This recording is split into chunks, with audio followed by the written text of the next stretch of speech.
Hello everyone. So, today we are starting a new topic, that is causes of poverty. Causes of poverty, we all are knowing. Causes of poverty means what are the reason that poverty was there in our country. So, anybody can tell me what are the reasons of poverty in our nation? हमारे nation में poverty का क्या कारण है? Yes, illiteracy, then unemployment. Yes, yes. Low income, undistribution of income coming under the same category only. Growth is less. So we are doing now from the book. First point, as you all are knowing, in your book, first point is given low level of national product. Low level of national product means in our country, population is more, but production is less as compared to population. सही है कि नहीं? Population ज़्यादा है और production उस level में नहीं होती. ड्यू टू दैट पर्सन्स की इनकम भी कम रहती है, एंड व्हेन पर capita income is less, that means our country is coming under the category of poorest country. So United Nation has said if per capita income of the person is high, then only that country is coming under the category of above poverty line, or we can say richest country. But the persons whose per capita income is less in any of the country, so that country is coming under the poorest country. So first reason for the poverty in our country is low national product. Low level of national product means come output produce होते हैं according to the level of population. Second, low rate of growth. Low rate of growth means our company 5-year plan, our country 5-year plans, what they are making, they are not able to fulfill all the planning what they had planned. Plans are in between only creating some problems. So during that planning system, they are planning that they have to increase the GDP by this percentage to this percentage, but that is not happening. Owing to nearly 2% growth rate of population, per capita income grows by 3% only. तो population हमारी 2% से बढ़ रही है, तो per capita 3% only ही है. Low growth rate of per capita income has tended to sustain poverty. तो हमारी पर कैपिटा इनकम जो है बहुत कम परसेंटेज से बढ़ रही है, जिसके कारण पॉवर्टी इंक्रीज होती जा रही है. पर कैपिटा इनकम मतलब होता है पर पर्सन इनकम. अगर पर पर्सन इनकम हाई हो जाएगी तो पॉवर्टी कंट्रोल हो जाएगी. पर पर्सन इनकम कम है, जिसके कारण कंट्री में ग्रोथ नहीं हो पा रही है. Then third is heavy pressure of population. ये तो आपको मालूम ही है हमारी कंट्री की पॉपुलेशन कितनी हाई हो गई है. जितनी तो उनके पास एरिया नहीं है रहने का, उतना ज्यादा पॉपुलेशन हो चुकी है हमारी कंट्री में. हमारी कंट्री कौन से नंबर में है पॉपुलेशन में? बताइए, सबसे हाई पॉपुलेशन किस नेशन की है, उसके बाद हमारी, और हमारी कंट्री किस पोजीशन में है? Yes, after China.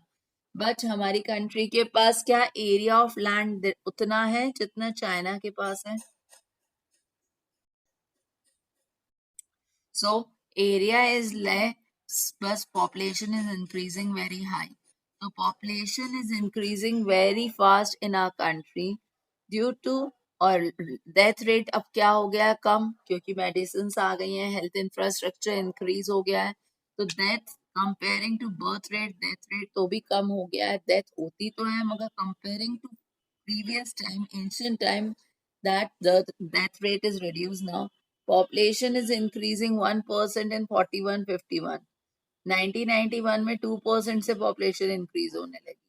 और Indian population is 84.63 crore in 1991, और 2011 में 84 करोड़ से कितनी हो गई? 121 करोड़. अभी भी करंट, अभी हमें लेटेस्ट डेटा नहीं मिला है. तो population is increasing day by day, but income and business or jobs are not increasing at that rate. Due to that, poverty is increasing. Rapid growth of population is the main reason for unemployment. और unemployment होने के कारण आपकी income कम है. And when our income is less, then we are not able to earn more income. That means we are under the category of poor only.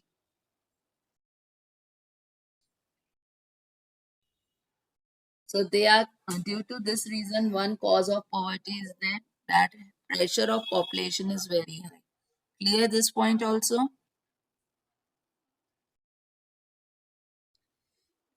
Then next is inflationary spiral. Inflationary spiral का मतलब कोई बता सकता है बेटा inflationary spiral क्या होता है?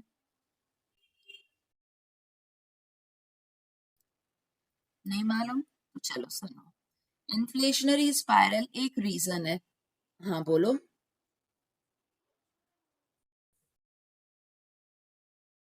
Price increases. हमारी कंट्री में जब प्राइस बढ़ने लगती है तो उसको हम इन्फ्लेशनरी स्पाइरल कहते हैं. बट क्या होता है, पहले हमारी कंट्री में जीडीपी कम है. रीजन समझना, ये साइकिल समझा रही हूँ. हमारी कंट्री की जीडीपी कम हो गई है, जैसे अभी हो गई है, बट पॉपुलेशन तो बढ़ती जा रही है. तो हमारी कंट्री में डेवलपमेंट क्या हो रहा है? कम, क्योंकि लोगों को जॉब से निकाल दिया गया है. तो इस सिचुएशन में क्या होता है, लोगों के पास जॉब है नहीं, जितना माल है उतना ही लोगों को बेचना है, तो उन लोग हर चीज के प्राइस राइज कर देते हैं. और जब प्राइस राइज हो गए तो जिनके पास जॉब नहीं है तो वो तो और कुछ खरीद नहीं पा रहे, वो तो और पुअर कैटेगरी में आ गए. तो यहाँ पे रियल इनकम, जो लोगों के पास पैसा है उसकी वैल्यू ही कम हो जाती है, क्योंकि चीजें महंगी हो गई हैं. पहले उस पैसों में जितना सामान आता था, अब उतने पैसे में सेम सामान नहीं आ रहा है. क्यों? क्योंकि चीजें महंगी हो गई है, हमारी रियल इनकम की वैल्यू डिक्रीज हो गई है. तो मेन रीजन पॉवर्टी का ये भी हो जाता है, क्योंकि हमारी कंट्री में इन्फ्लेशनरी स्पाइरल हो गया है. ये साइकिल समझ में आई कि फिर से एक बार बताऊं?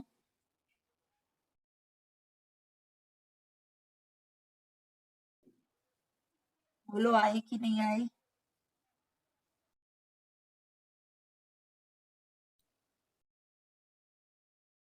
Is it clear or not?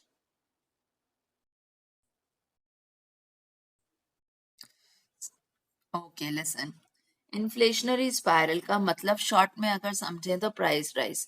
Price rise क्यों होती है वो साइकिल समझो.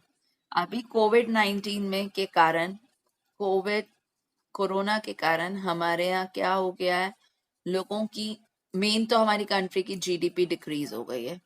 जीडीपी डिक्रीज हो गई है, दैट मीन्स पर कैपिटल इनकम लोगों की कम हो गई है, पर पर्सन इनकम कम हो गई है. मगर पॉपुलेशन तो डे बाय डे बढ़ती ही जा रही है और पर कैपिटल इनकम लोगों की कम हो गई है.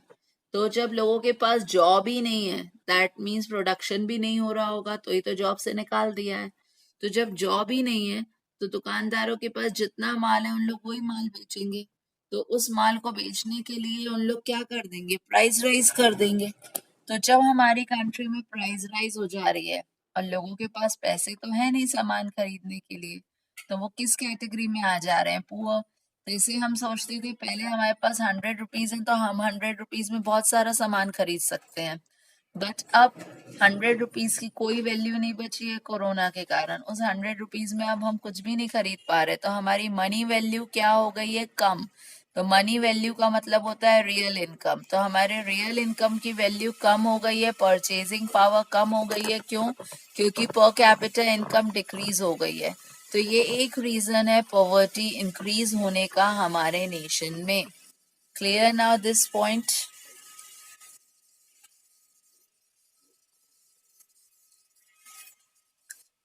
Then next is chronic unemployment and underemployment. Chronic unemployment और underemployment का मतलब क्या होता है?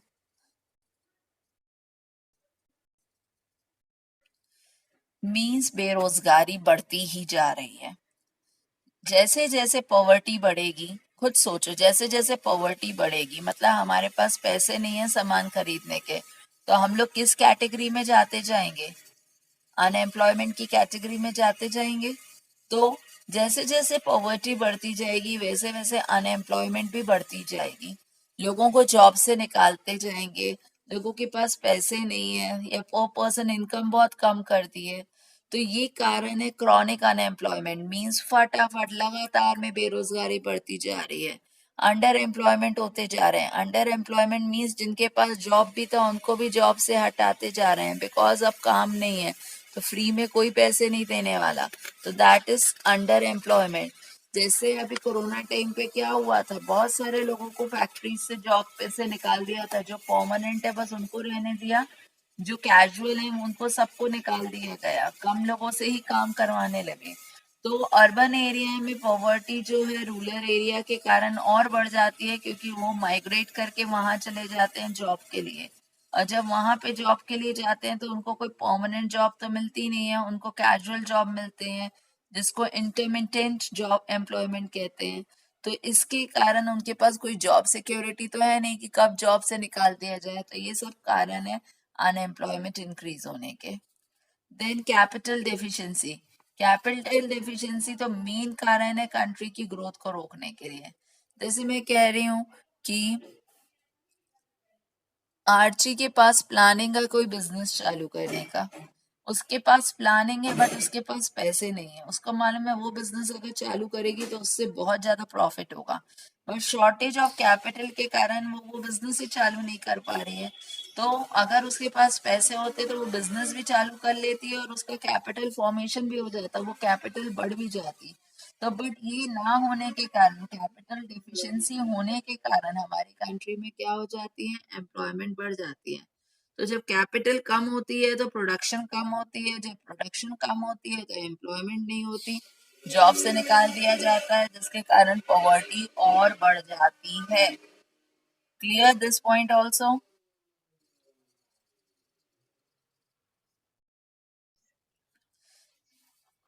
Then lack of able and efficient entrepreneur, इसका मतलब कोई समझा सकता है? Lack of able and efficient entrepreneur means entrepreneur कहना चाहिए, सही प्रोनाउंसिएशन इज एंटरप्रेन्योर।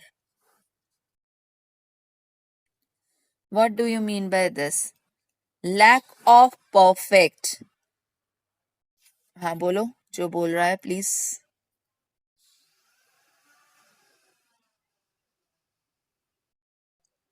यस, जब हम जॉब से निकाल देंगे, परफेक्ट पर्सन्स नहीं होंगे जॉब में, तो वो चीज क्या बन जाएगी? Lack of able and efficient entrepreneur means GDP growth जो है वो बढ़ती है जब आपके पास परफेक्ट होते हैं पर्सन्स। जैसे अब मैं कह रही हूँ, अगर आप लोगों को कुछ काम करना है और आप उसको काम को जानते ही नहीं हो, तो क्या तुम वो काम अच्छे से कर सकते हो? आपको कोई नॉलेज नहीं है, कोई स्किल नहीं है, तो आप वो काम अच्छे से नहीं कर पाओगे। जैसे अब हम सिंपल सा एग्जांपल टीचर्स पे ही लें, अगर टीचर्स को ट्रेनिंग ना दिया जाए, परफेक्ट ना दी जाए, डेली सीबीएसई के न्यू न्यू सर्कुलर्स आते हैं, अगर हम लोग अपडेट ना रखें अपने आप को, तो क्या हम आपको आज की सिचुएशन के अकॉर्डिंग अपडेट कर पाएंगे? आज की सिचुएशन के अकॉर्डिंग हम आपको पढ़ा पाएंगे? बिल्कुल नहीं कर पाएंगे। तो हमें अगर अपनी एफिशिएंसी इंक्रीज करनी है तो हमें मॉडर्नाइजेशन को एक्सेप्ट करना पड़ेगा, हमें फुल नॉलेज रखनी पड़ेगी, अपने आप को अपडेट करना पड़ेगा। सेम वे अगर हमें अपनी कंट्री की जीडीपी बढ़ानी है, तो जीडीपी तभी बढ़ेगी जब हमारे पास एफिशिएंट और स्किल्ड वर्कर्स होंगे, एफिशिएंट और स्किल्ड एंटरप्रेन्योर होंगे। जब तक हमारे पास अच्छे एंटरप्रेन्योर मींस ओनर्स नहीं होंगे जो बिजनेस रन कर रहे हैं, उनके पास कोई नॉलेज नहीं है, तो हमारा बिजनेस बढ़ेगा नहीं, उल्टा कम हो जाएगा, और जो पैसा आपने लगाया है वो भी लॉस में चला जाएगा, तो आप भी पुअर की कैटेगरी में शिफ्ट हो जाओगे। तो मेन रीजन पॉवर्टी का ये भी होता है, if we are not full having full knowledge or we are not efficient in our work, then we are going to shift under unemployment situation only. Then next, lack of infrastructure. Lack of infrastructure तो सबसे main कारण है GDP का, इसीलिए इस साल का जो हमारा एनुअल बजट बढ़ा उसमें सबसे ज्यादा फोकस करी गई है इंफ्रास्ट्रक्चर के लिए। जितना ज्यादा इंफ्रास्ट्रक्चर हमारी कंट्री में डेवलप होगा, उतनी जल्दी हमारी कंट्री की नेशनल इनकम जीडीपी बढ़ेगी। तो इंफ्रास्ट्रक्चर होता क्या है? वो चीजें जो हमें डायरेक्टली और इनडायरेक्टली बेनिफिट देती हैं. तो transport, communication, are economic infrastructure, education, health and housing services are social infrastructure. तो इंफ्रास्ट्रक्चर भी दो टाइप के होते हैं, एक होता है इकोनॉमिक और एक होता है सोशल इंफ्रास्ट्रक्चर. ये दोनों इंफ्रास्ट्रक्चर्स जो है हमारी कंट्री की ग्रोथ और डेवलपमेंट करते हैं. If we are not able to use these infrastructure, if these infrastructures are lack in our country, then our country will be under the position of weak countries or unstable country. So if we have to increase our GDP growth, so infrastructure should be there, more development of infrastructure should be there, then ultimately the GDP of our country will be going to increase. Then ninth point and the last point for causes is outdated social institutions. Outdated means old customs and traditions. As you all are knowing, in some nations, some states, what is happening still?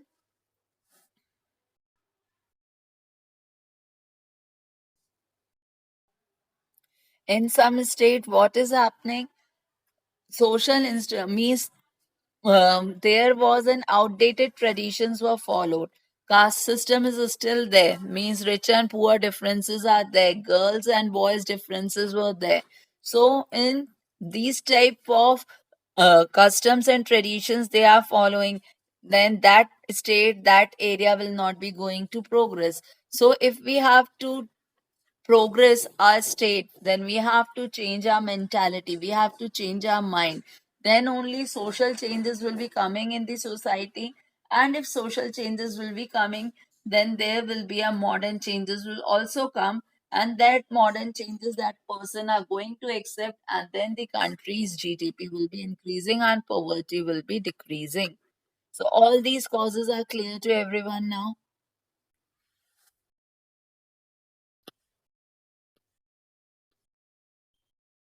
Okay, better. Then next topic is poverty with reference to unequal distribution of income.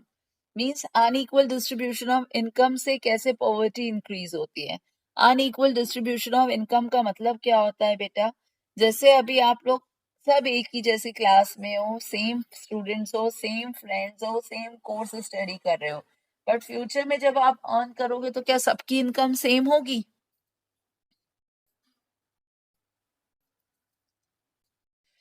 So that is unequal distribution of income. Unequal distribution of income means all the citizens of the country is not having same income. They are getting different income at different places.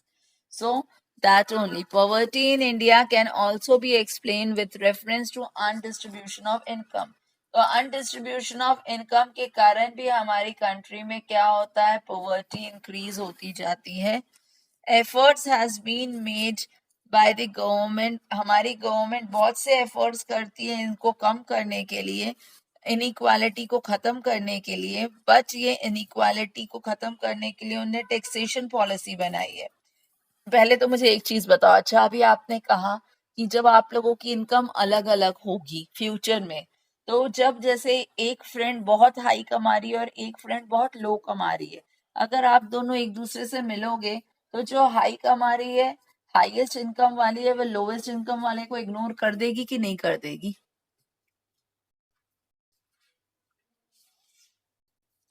बताओ. करेगी, क्योंकि उसका standard affect होगा. नहीं, ये बहुत लो standard की दिख रही है, इसको मैं अपने फ्रेंड्स नहीं बता सकती. तो मेन ये क्या होता है, जब आप डिफरेंट इनकम कमाते हो तो आप लोगों के बीच में इनइक्वालिटी बढ़ जाती है. इनइक्वालिटी बढ़ेगी means differences between rich and poor बढ़ेगा. तो इस डिफरेंसेस को खत्म करने के लिए हमारी गवर्नमेंट ने टैक्सेशन पॉलिसी बनाई है. टैक्सेशन पॉलिसी क्या होती है, वो टैक्स चार्ज कर रही है रिचर पर्सन से और पुअर पर्सन को सब्सिडीज दे रही हैं, ताकि ये गैपिंग थोड़ी सी कम हो जाए. बट सारे मेजर्स करने के बाद भी हमारी कंट्री में पॉवर्टी खत्म नहीं हो रही है. तो according to NCAER report in 2009 and 10, top 20% of population, that is 53.2% of total income, while 40% of population appropriate 15.3% of income. ये मैंने आपको बार बार बताया है कि हमारी कंट्री की जो जीडीपी या इनकम बढ़ती है वो तो रिचर पर्सन से ही बढ़ती है। पुअर पर्सन की इनकम बहुत लो होती है, उनसे कुछ नहीं होता।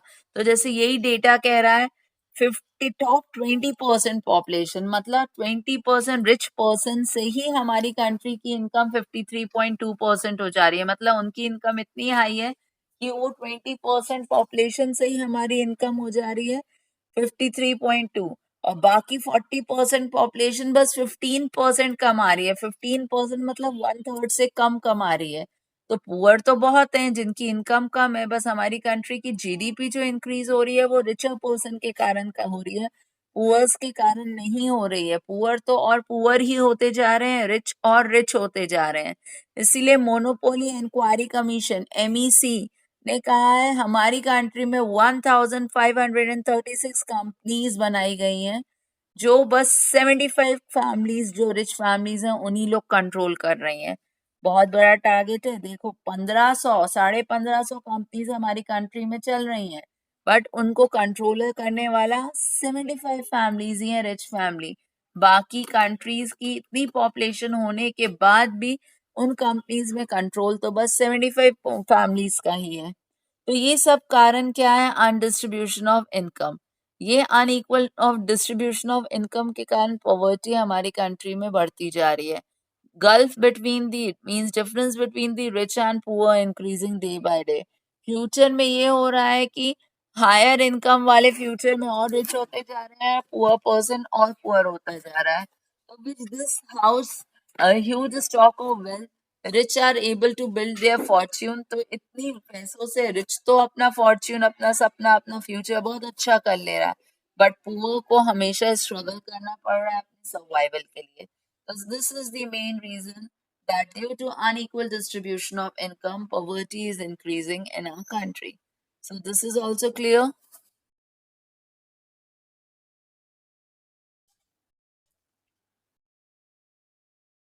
बताओ बेटा, पॉइंट्स क्लियर हैं सारी?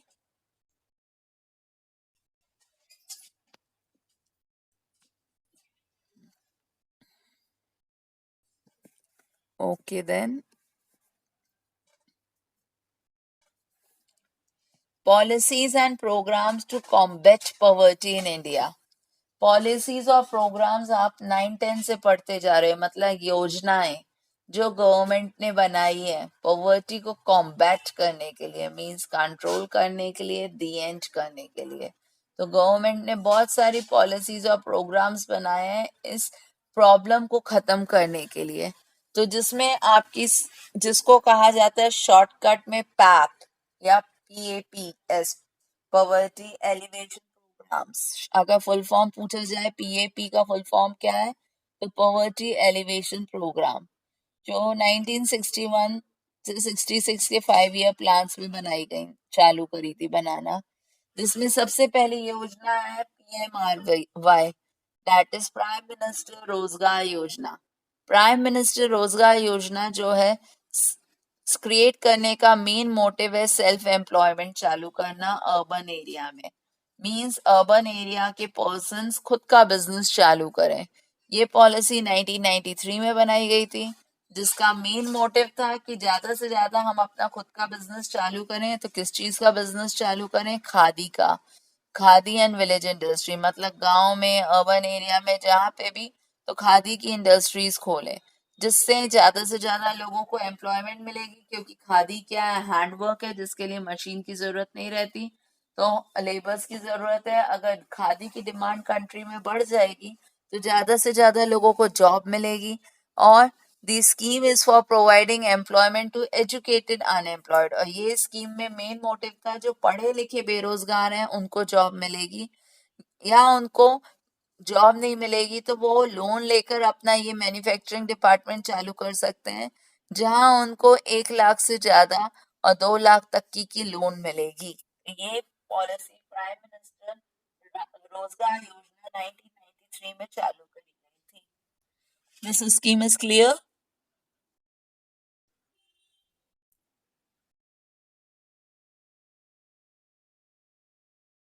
यहाँ तक सबको क्लियर है? कोई कंफ्यूजन, कोई doubt?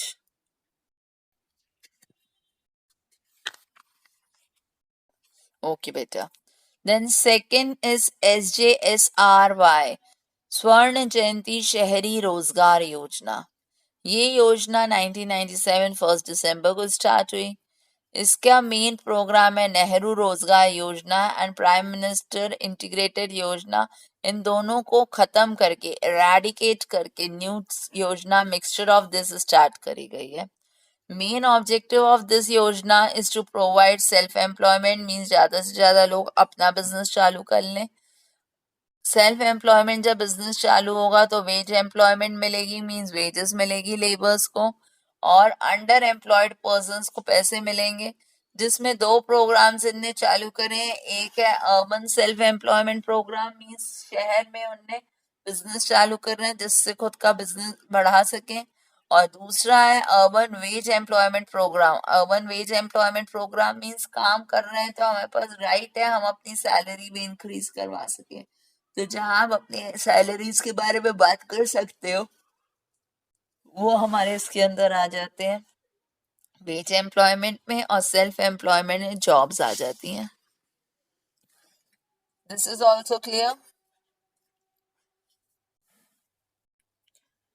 Then next is Rural Employment Generation Program. Rural Employment Generation Program was initiated by Khadi and Village Industries only 1st April 1995. Main M सबका है सेल्फ एम्प्लॉयमेंट स्टार्ट करना टाउन और विलेजेस में. इसमें कम से कम 25 लाख तक की का लोन मिल जाता है. अगर आप इस एक्ट के अकॉर्डिंग बिजनेस चालू करोगे, इस योजना के अकॉर्डिंग अपना बिजनेस चालू करोगे तो आपको बैंक 25 लाख तक की का लोन दे देगी. Then prime minister employment generation programme, ये स्कीम 2008 में स्टार्ट हुई है. इसका भी मेन मोटिव है खादी और विलेज इंडस्ट्री को प्रमोट करना, और it's provide an assistance of 25 lakh for setting up manufacturing enterprise. तो यहाँ पे कम से कम 25 लाख रुपए मिल जाते हैं और सर्विस सेक्टर वालों को 10 लाख रुपए देते हैं बिजनेस स्टार्ट करने के लिए. These many schemes are clear. Keep studying.